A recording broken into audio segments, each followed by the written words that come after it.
बहुत ही बड़ी stand up है कोलकाता में जिनको आप भूल रही हैं, फीमेल वो राज भी कर रही है और कॉमेडी भी कर लेती है।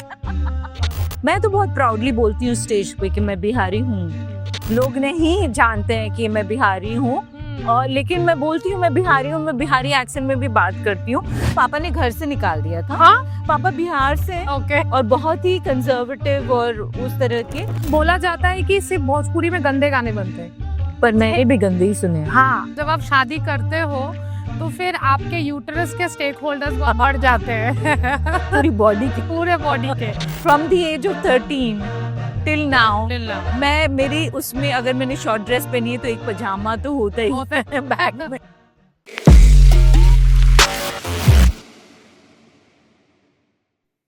Hey everyone, welcome back to my channel जिसका नाम है रियल ईशा डायरीज, और उसके सेगमेंट द अनरिहर्स्ड बाय ईशा में आप सबका वेलकम है।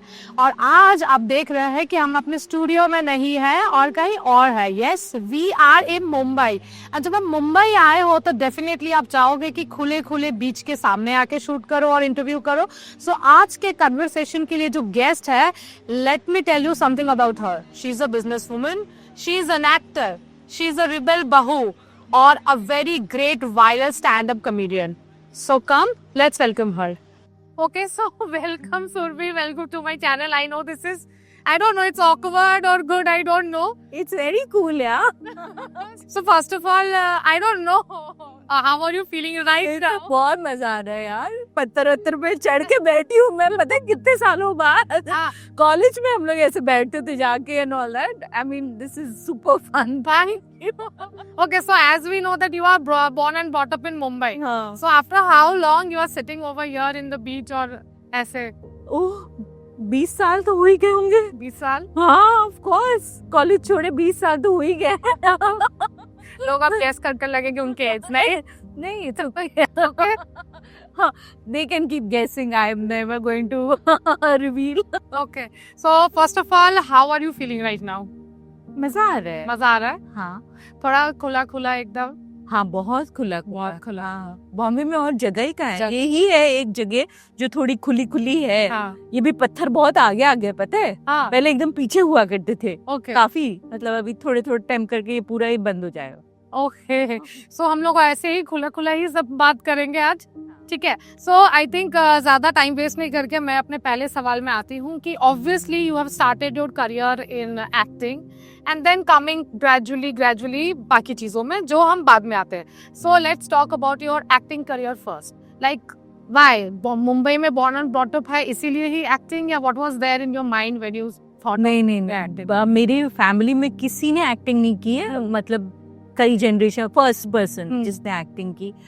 बेसिकली मैं एक्टिंग में घुसी इसलिए क्योंकि मैंने थिएटर चालू किया था। ओके। क्योंकि मुझे बहुत ही ज्यादा, मैं इंट्रोवर्ट थी और मैं ठीक से लोगों से आई कांटेक्ट बना के बात भी नहीं कर पाती थी। ओके। तो एक प्रोफेसर थे मेरी कॉलेज में, उन्होंने कहा था मुझसे कि यार तुम ऐसे कैसे जीवन जियोगी? कहीं भी कोई भी जॉब करोगी, कुछ भी करोगी लाइफ में, you will have to talk to people. आपको खुलना पड़ेगा।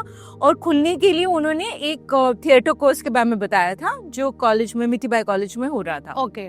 तो मैंने थिएटर कोर्स ज्वाइन किया था just for personality development. Okay, just for that. और while I was doing the theatre course तो मुझे एक प्ले मिला और फिर वहां से टीवी मिला और उस तरह से। तो प्लानिंग करके नहीं किया कुछ नहीं। अच्छा, तो जब आपने टीवी किया तो क्या सोचा कि then again will try for movies and all? नहीं, फिर तो पापा ने घर से निकाल दिया था। हाँ? तो हाँ क्या हुआ था? टीवी, मतलब हमारे फैमिली में एक्टिंग और मेरे पापा बिहार से हैं। ओके। और टीचर हैं और बहुत ही कंजर्वेटिव और उस तरह के। तो उनको तो शॉक लग गया था कि ये क्या कर रही है मेरी डॉटर, एंड इस तरह का, मतलब पूरी फैमिली में बदनाम कर रही है एवरीथिंग। तो उन्होंने कहा था या तो एक्टिंग करो या तो घर में रहो। ओके। मैं कहा मैं एक्टिंग कर लेती हूँ फिर यू नो। तो फिर ऑब्वियसली फिर तो एक्टिंग करना ही था क्योंकि पैसे चाहिए थे, रेंट भरना था एंड सब कुछ। तो आप मुंबई में ही रह के हाँ छोड़ दिया? इमेजिन कितना टफ होता है। बाहर से लोग आते हैं। हाँ। और यहाँ रेंट पे घर ढूंढने के लिए उनके लिए कितना टफ होता है, जबकि उनके पास उनके शहर का पैन कार्ड वगैरह सब होता है। मैं यहाँ, मेरे पेरेंट्स सांता क्रूज में, मैं अंधेरी में घर ढूंढ रही हूँ तो मेरे लिए तो बहुत ही डिफिकल्ट था। उन्होंने कहा क्या कांड करके आई है ये बंदी कि इसको अपने माँ बाप भी उसके घर पे नहीं रख रहे हैं, यू नो। हाँ and and the world was a different place वो टाइम पे, यू नो। हाँ, इट्स नॉट आज जितना ओपन माइंडेड लोग हो गए हैं उतना तो नहीं थे obviously, so it was very very tough. Okay, what do you think उस टाइम पे जो लोग एक्टिंग या इस करियर में एंटरटेनमेंट इंडस्ट्री में जाते थे और अभी थिंग्स आर इजियर नाउ और tougher that time, what do you think now? Tough भी है और इजी भी है। टफ इसलिए है कि अभी कंपटीशन बहुत ज़्यादा हो गया है और बहुत ज़्यादा परफॉर्मर्स आ गए हैं, बहुत ज़्यादा you know there are too many people now, artist बहुत हैं और सारे ही अच्छे हैं। और ग्रूमिंग जो हमको नहीं समझ आती थी वो टाइम पे, अभी सारे ही वेल ग्रूम्ड हैं, सारे इंस्टाग्राम पे अपने आप को प्रमोट कर सकते हैं, they also know how to do makeup, how to do hair, ये वो, तो कंपटीशन बहुत बढ़ गया है। So इसलिए it's of course tougher than before and but easy भी है इसलिए बिकॉज अगेन सोशल मीडिया पे आप अपने आप को प्रोजेक्ट कर सकते हो, यू नो। आपको सिर्फ ऑडिशन कॉल्स का वेट नहीं करना है, यू नो। आप अपने आप को प्रेजेंट करते हो और लोग आपको ढूंढ लेते हैं। अगर आपकी फॉलोइंग बढ़ जाती है, आप अच्छा काम कर रहे हो इंस्टाग्राम पे, तो देन आपकी फॉलोइंग बढ़ जाती है, तो आपको अपने आप को प्रोजेक्ट करना बहुत इजी हो गया है। एंड ऑल्सो आई फील कि अगर सोशल्स में आप अच्छा कर रहे हो तो एक्चुअली आपको कहीं जाके काम मांगने की जरूरत ही नहीं है। कितने लोग हैं, मतलब रिबेल किड है, ये अफूबा, she is doing so well for herself, और ऐसे कितने यंगस्टर्स हैं जो they are doing very well for themselves, इसलिए क्योंकि उन्होंने अपनी एक पूरा अपना एक बनाया है, you know, what is it called, corpus of work, so it's easier for them. तो जो मेहनत करने के लिए तैयार है उसके लिए इजी है, I feel. Okay, so coming back to acting, so acting के बाद देयर वाज लाइक सीरियल्स हुआ, मूवीज हुआ, and then there was a gap. मैंने शादी कर ली थी। मेरे गैप के बाद आपने ऐसे क्यों बोला? हाँ, शादी कर ली थी, गैप होता है वो। ओके, सो आप आई थिंक हाफ बिहारी हो और फिर आपने गुजराती से शादी की। हाँ। सो ये बताओ, ये मसला कैसे, व्हाट हैपेंड, एंड कितना डिफिकल्ट और इजी रहा है आपको एडजस्ट करने में, क्योंकि एडजस्ट तो करना पड़ा ही होगा। हाँ, एडजस्ट तो मतलब वो बिहार और गुजरात से कुछ लेना देना नहीं है यार। शादी करो, आपको एडजस्ट करने ही करने हैं उसके बाद, you know, specially because Gujarati families में ना जॉइंट फैमिली का बहुत ज्यादा होता है। हाँ, तो मेरे हस्बैंड की फैमिली बहुत ज्यादा क्लोज निट है। अच्छा। तो उनके ब्रदर्स हैं, उनकी वाइफ्स हैं और उनके मम्मी पापा, तो सबके साथ एडजस्ट उतना बिहार या उससे नहीं, क्योंकि मैं तो महाराष्ट्र में, बॉम्बे में ही पली बड़ी हूँ, लेकिन डेफिनेटली एडजस्ट करना is a very long process, और आई थिंक ये जीवन भर का प्रोसेस है।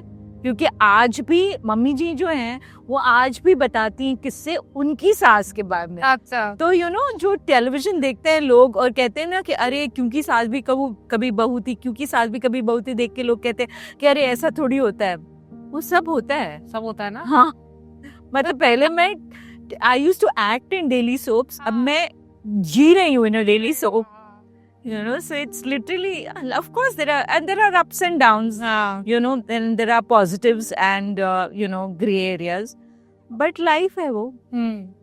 ओके, सो जब आप शादी करते हो तो फिर आपके यूटरस के स्टेक होल्डर्स बढ़ जाते हैं पूरी बॉडी के, क्या दिखाना है, क्या छुपाना है, क्या पहनना है, क्या नहीं पहनना है, सब कुछ। सो ये सबसे भी ऐसा है कि you are into, you know, you are actor, तो आपको इन सब चीजों के बारे में सोचना नहीं पड़ा होगा कि नहीं शी इज एक्टिंग, तो उसको अभी नहीं बोल सकते कि कब बच्चा करना है या नहीं पहन सकते, कि you are also been through of all the common thing which we also go through. नहीं, वो तो बचपन से, बिकॉज मेरे मम्मी पापा भी बहुत ज्यादा कंजर्वेटिव थे। क्या? तो बहुत ही ज्यादा, मतलब स्कूल यूनिफॉर्म के अलावा I was not allowed to wear short dresses after the age of 13-14। तो मतलब इसका कोई ना कोई वो रहा ही है ओनर, ओके यू नो, वो जो कहते हैं ना किसी के हाथ में लीज रही है, तो अभी हस्बैंड के हाथ में है लीज, हम तो और मदर इन लॉ के हाथ में lease, but my husband is very very chilled out, तो उनको कोई दिक्कत नहीं होती है। ऑफ कोर्स जब मम्मी पापा यहाँ होते हैं, मम्मी जी पापा जी यहाँ होते हैं, तो उनके सामने तो बहुत ही यू नो, हाँ even I am also newly married, I can understand. हाँ, तो उनके सामने एक रहता ही है वो चीज़, रिस्पेक्ट, हाँ एग्जैक्टली फॉर, तो और क्या है कि at a certain point after that आप ये नहीं सोच सकते कि अब मैं इनको चेंज करूंगी, यू नो, अब मैं इनको यू नो इनको अपनी सोच में ढालने की कोशिश करूंगी, वो हो नहीं सकता। तो it is okay to lead a double life, मतलब you know from the age of 13 till now मैं मेरी उसमें अगर मैंने शॉर्ट ड्रेस पहनी है तो एक पजामा तो होता ही है बैग में। तो मेरा बचपन अभी भी मेरे साथ है, तेरे बैग में चलता है मेरा बचपन, you know, it's literally like that. तो वो पजामा रहता है साथ में, अगर मैंने कुछ लोड कट पहना हुआ तो एक शर्ट रहेगी साथ में, तो बचपन साथ चल रहा है। ओके, तो बचपन की बातें हो गई, शादी की बातें हो गई, अब थोड़ा सोशल मीडिया के बारे में बात करते हैं, because I think social media में स्पेशली इंस्टाग्राम में लाइक यू आर वायरल, आपके कंटेंट्स वायरल जाते हैं, एंड सबसे पहले आपके बायो के बारे में बात करते हैं, रिबल बहू।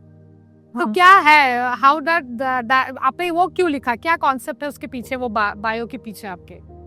क्योंकि मैं स्ट्रेट लाइन पे नहीं चल रही हूँ ना, हाँ। मतलब कौन सी, मतलब एक बहू हूँ जो सचमुच अपने घर परिवार की छोटे मोटे कॉन्फ्लिक्ट्स के बारे में बात करती हूँ, उसके बारे में स्टैंड अप करती हूँ, हाँ। तो it is act in a way, act of rebellion only, it is not easy. और एक्चुअली देखा जाए तो mother in law and all, पहले उनको शुरू में थोड़ा सा हुआ कि ये कर क्या रही है, बट सपोर्टिव हैं, बट मैंने एक स्टैंड लिया कि मुझे ऐसा कुछ करना है, you know, that is an act of rebellion, you know, and easy नहीं था शुरू में कि ये क्या हो रहा है, पहले तो एक्टिंग कर रही थी और अब यू नो ये कर रही है, डिफरेंट पाथ, तो हाँ डिफरेंट, बहुत ही डिफरेंट पाथ है, यू नो, तो इट इज, आई फील कि मैंने एक रिबेलियस स्टैंड लिया, and and I'm a tired housewife also, literally, क्योंकि जो हाउसवाइफ है वो कहीं ना कहीं थकी हुई है, ऑब्वियसली काम खत्म ही नहीं होता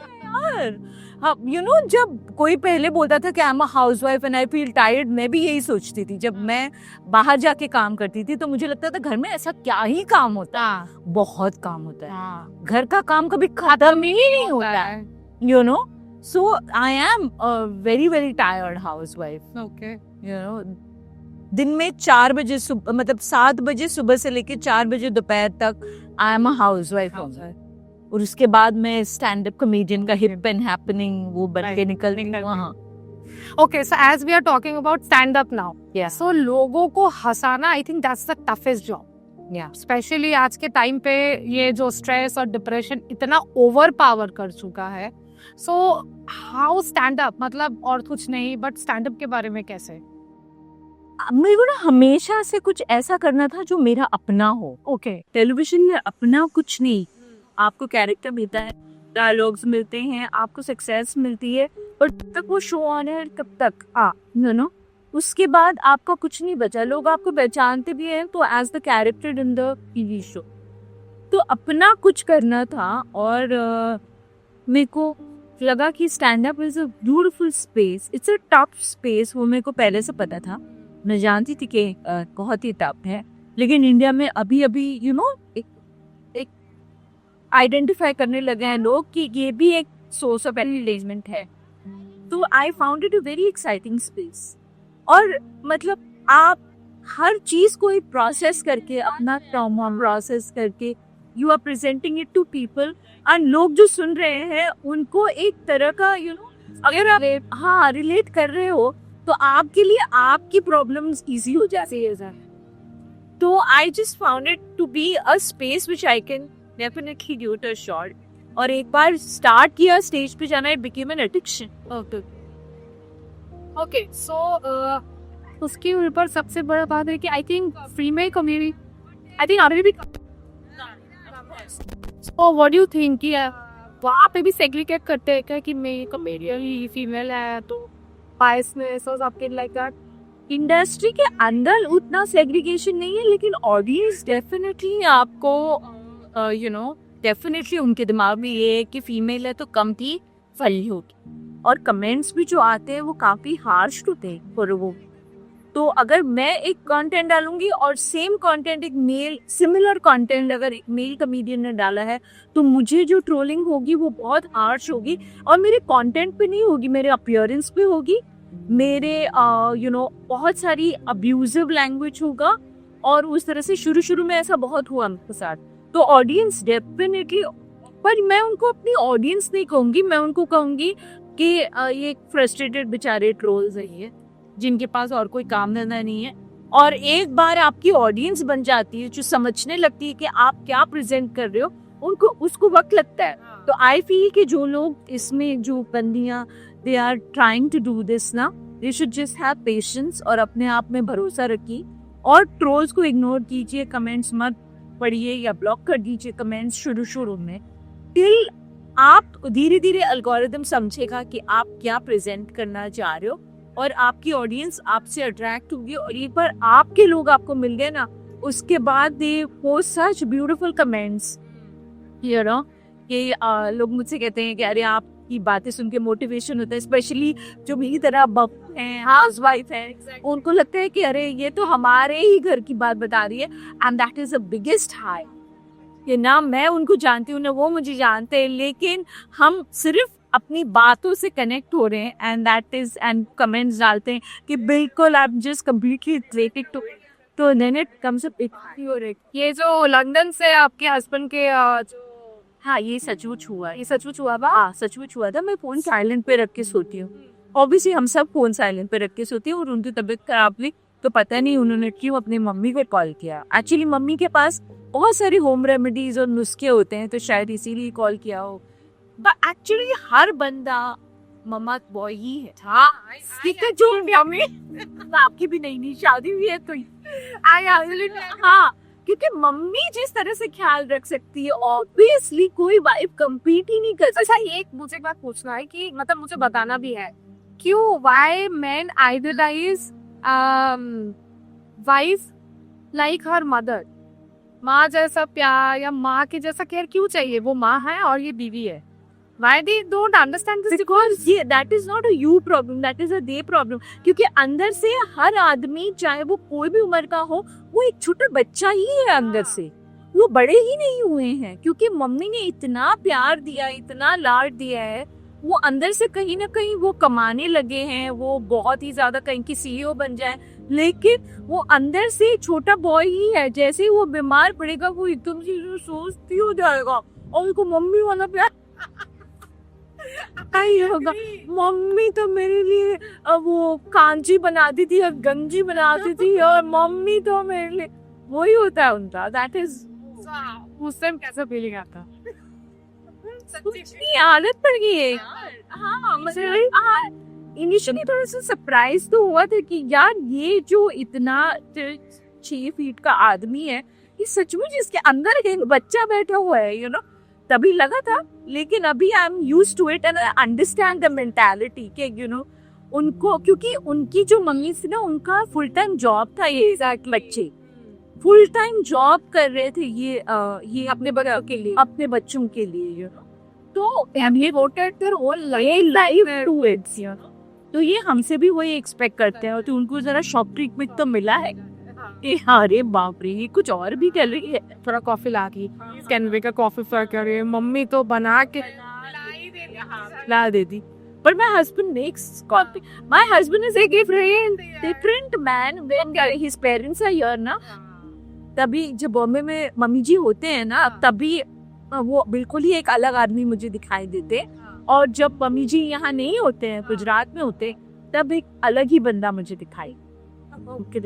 ओके, सो आपका एक वायरल जो है rich Gujarati man as a backup plan, तो से साफी को motive, how does that engage in your backup? honestly actually he is my full time plan, how backup ही इज द फुल टाइप सच बात यही है कि सच ही is taking care of everything, इसीलिए मैं बिंदास स्टैंड अप कर रही हूँ।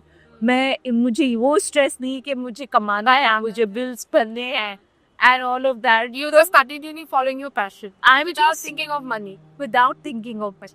मतलब इनका जो है ना कि मेरे पास बहुत पैसे हैं, शादी कर लो तो दे दो, तो इनके वाले ने इन्हें दिया भी। दिया है, एक्चुअली दिया है, इसीलिए मैं कर पा रही हूँ इतना सब कुछ। पैसे भी दिया और ये फ्रीडम भी दिया है कि जाओ बकवास करता।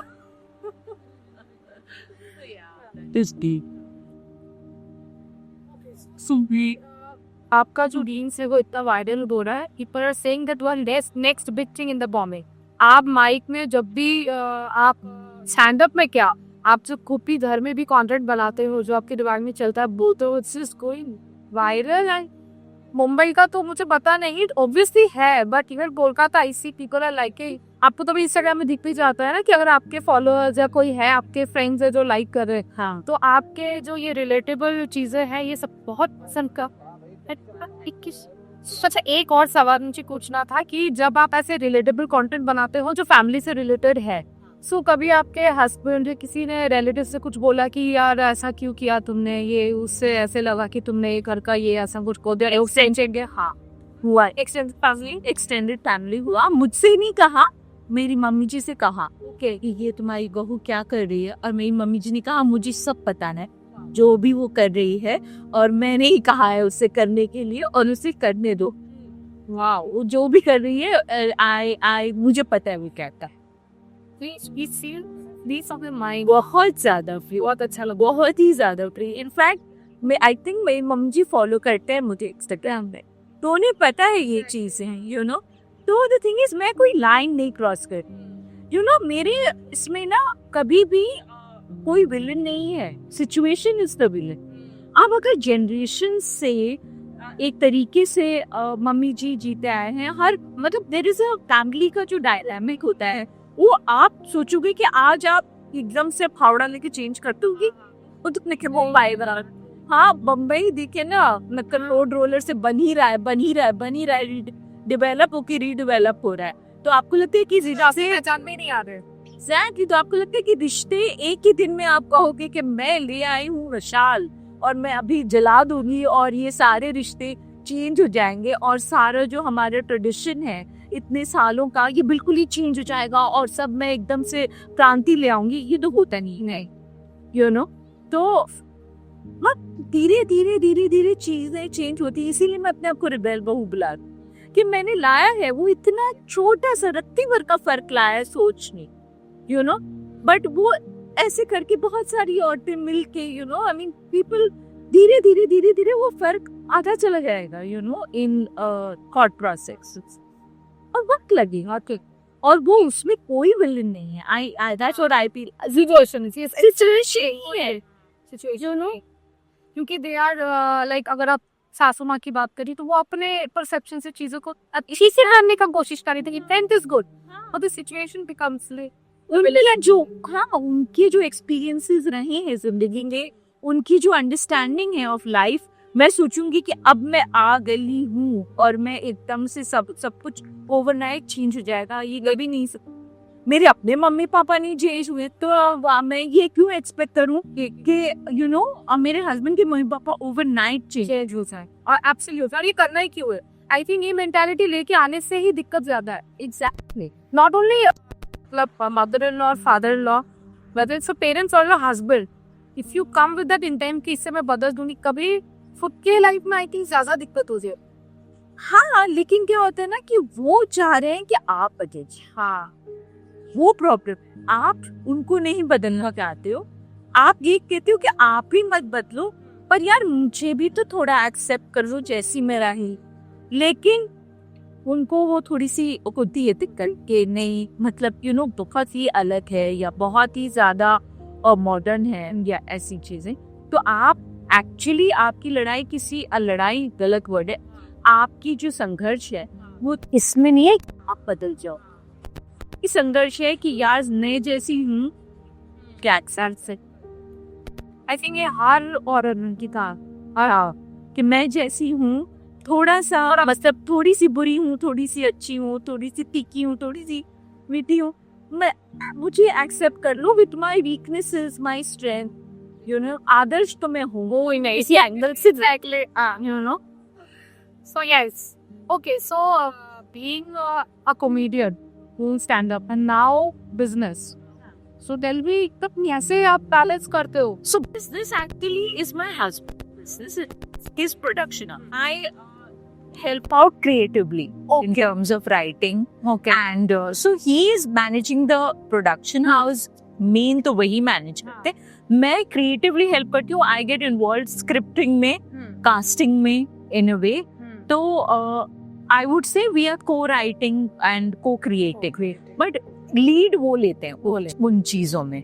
और you know when there is a will there is a way. Okay, मतलब कैसे एक जनरेशन पहले औरतें सब कुछ, इवन विद एक जनरेशन नहीं 2 जनरेशन पहले हमारी नानी दादी बिना डोमेस्टिक हेल्प के, बिना मिक्सी के, सिलबट्टे पे मसाले पीस के सबको खिला दिया करते थे. कितने लोग का, और रोटियां गरम गरम निकाल के खिलाते थे. तो कैसे where there is a will there is a way. But उसके बारे में बात कोई नहीं करता. बात सिर्फ मेन के बारे में होती है कि मेन ने कितनी बड़ी बड़े अचीवमेंट किए हैं, लेकिन आपके पेट में प्रॉपर खाना था, वो एनर्जी थी, ताकत थी, वो कहाँ से आई? यू नो, खाना बना, आपको खिलाया गया, तब तो आई. वो जहाँ घर से निकल गए और वो घर कोई है संभाल रहा है जिसके बारे में आपको एक वक्त के लिए भी सोचने की जरूरत नहीं पड़ी. आप आओगे और आपको गरम गरम फुलके रोटी मिल जाएंगे. हाँ, कम एग्जैक्टली. जो पेट में खाना जा रहा है उसको कोई वैल्यू नहीं है यार. उसकी वैल्यू मेरे को तब समझ में आई जब मैंने खुद पकाना शुरू किया कि बहुत बड़ी वैल्यू है उस चीज की, कि न्यूट्रिशियस खाना सफाई से बना के उसे अच्छे से आप यू नो खिला रहे हो, एंड आदमी में ताकत, इंसान में ताकत आ रही है. ब्रेन, इट्स ऑल कनेक्टेड यार. उसके बारे में कोई बात करो कि your gut and your brain, your gut and your brain is totally connected. You know, आपका गट हेल्दी होगा तभी आपका ब्रेन फंक्शन करता है. तो I will take credit for all the things that man have done. I think it is because of the women who have fed them. Absolutely true, correct. You know, सही बात है यार, मैं गलत नहीं बोल रही हूँ. अभी भी आप जितना भी हो, काम पे जाने के बाद भी आप ही को दिमाग में रहेगा कि रात को क्या सब्जी मंगवानी है, और नहीं तो क्या, सब कुछ it's just fixed. हाँ, that you are like, we are conditioned like, हमारे डीएनए में है. conditioned ही है कि इतनी भी चीजें हैंडल कर लूं, मुझे पता है कि किचन में जीरा खत्म हो गया, जीरा ऑर्डर करना है. कभी कभी मैं ऑफिस में बैठ के सोचती हूँ कि यार ये ख्याल मुझे क्यों आ रहा है, मेरे हस्बैंड को क्यों नहीं आ रहा, and we know कि वो नहीं आ सकता. So we are conditioned that way. हाँ, right. It is multitasking हमारे part of our DNA है, you know, and that is how we are. It's just that इस चीज को बोल बोल के हमें उन्हें इंस्टिल करना है उनके दिमाग में कि यार हम भी कुछ बड़ा काम कर रहे हैं, you know, ताकि थोड़ा और रिस्पेक्ट और थोड़ा सा केयर या थोड़ा इनिशिएटिव मिल जाए. Exactly. Not more than that. Exactly. I think we don't need 100%. I think we need 80-20. That is 20% में हम और मतलब औरतें बहुत खुश हो जाएंगी. हाँ, एक चीज अगर my husband says कि यार तुम कैसे मैनेज कर लेती हो, अगर कोई ये चीज बोल दे ना आपको कि तुम कैसे मैनेज, अभी आपने बोला तुम कैसे मैनेज कर लेती हो, अरे यार अंदर से ऐसा वही वो फीलिंग आ गई कि यस मैन, मैं कैसे कर लेती हूँ. और ज्यादा कर लोगे आप. हाँ. ओके, सो जैसे सुरभि आपने बोला कि आपके डैड बिहारी है और मैं तो फुल फ्लेजेड बिहारी हूँ, मैंने शादी भी बिहारी से किया है. तो बचपन से ही तब तो ट्रोलिंग वर्ड था नहीं, बट स्कूल में मैंने फेस किया है कि ये बिहारी है यार, इसके पास मत बैठो. When Marwaris used to sit, because Marwaris I think पहले से they are born rich. They are born rich. तो नहीं, ये बिहारी, इसका साथ मत बैठो. अरे बिहारी, तुझे क्या पता होगा. एंड आज भी बिहार काफी पीछे है. हाँ, और वहाँ के एक्टर्स वगैरह, नॉट ओनली एक्टर्स, सबको ही थोड़ा सा यू नो ट्रीटमेंट अलग ही दिया जाता है. So what do you think about it? Because you are also, you know, Bihar से आप भी कनेक्टेड हो. मैं तो बहुत प्राउडली बोलती हूँ स्टेज पे कि मैं बिहारी हूँ. लोग नहीं जानते हैं कि मैं बिहारी हूँ, लेकिन मैं बोलती हूँ मैं बिहारी हूँ, मैं बिहारी एक्सेंट में भी बात करती हूँ. ये I think again this is a notion जो है, और जो कि अब मेरे पापा MA इन इंग्लिश लिटरेचर हैं फ्रॉम बिहार यूनिवर्सिटी. ठीक है, अब ये चीज भी कोई बिलीव करने के लिए तैयार नहीं है. एक नोशन बन गया है लोगों का कि बिहारी जो है वो बहुत ही ज्यादा अनपढ़ है, गंवार है, गुटखा खाता है, थूकता है, ये चीज है. अब ये सच भी है टू एन एक्सटेंट.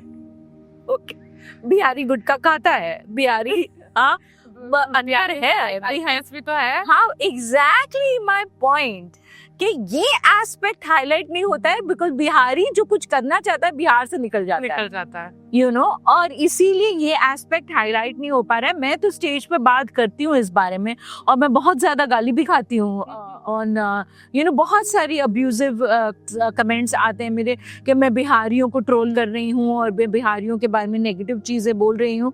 पर भैया आप क्यों, ये जो मिस्ट्री है यू नो कि बिहार जो है ये एक मिस्ट्री ही है जो कि मैं भी डिकोड करने की कोशिश कर रही हूँ कि बिहार से ही मजदूर क्यों आ रहा है, या बिहार से ही इतना पिछड़ा हुआ क्यों है. मतलब आई डोंट नो ये अच्छा लगेगा कि बुरा कि आप जितने भी चाट वालों या कॉर्नर्स पे देख लो, they are all are from Bihar.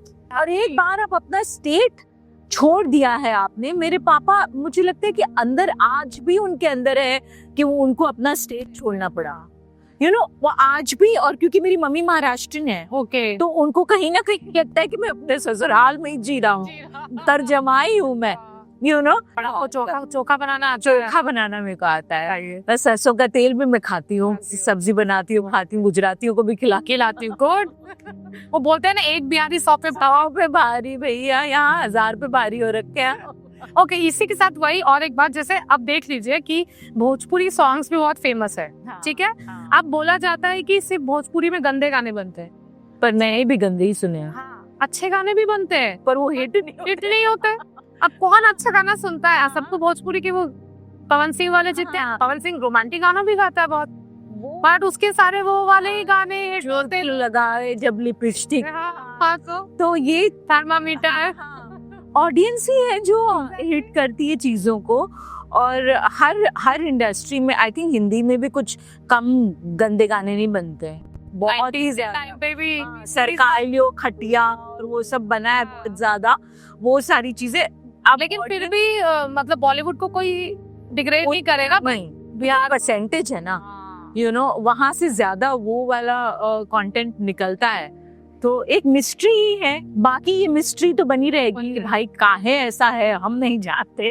कोई जानता है तो कमेंट में डाले, कमेंट में गालियां मत डालिए, सफाई डालिए कि ऐसा हो रहा है भाई.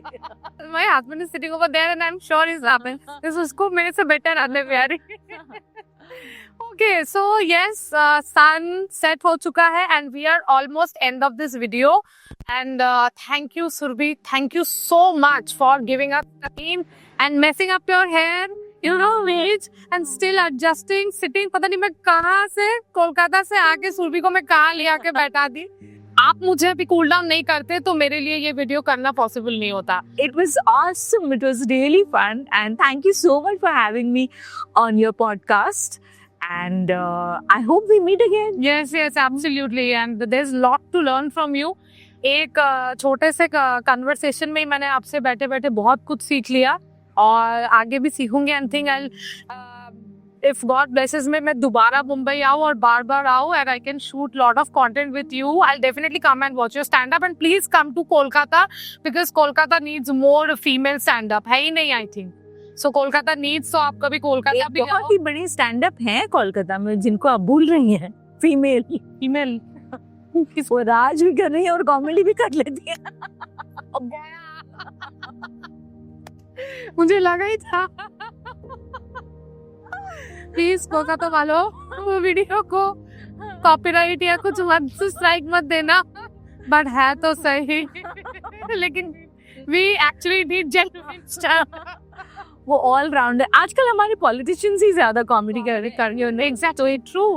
वही दिखता है फेसबुक पे. अच्छा कॉमेडी कर रहे हैं वो. ओके, आई थिंक इससे ज्यादा पोल खुलेगा तो ज्यादा ही हो जाएगा. So okay, this was in and out Surabhi in Mumbai and ये जाएगा Kolkata. Thank you so much for watching this video को पसंद आए तो लाइक करें, सब्सक्राइब करें, शेयर करें। Unrehearsed. Thank you, Thank you. Bye.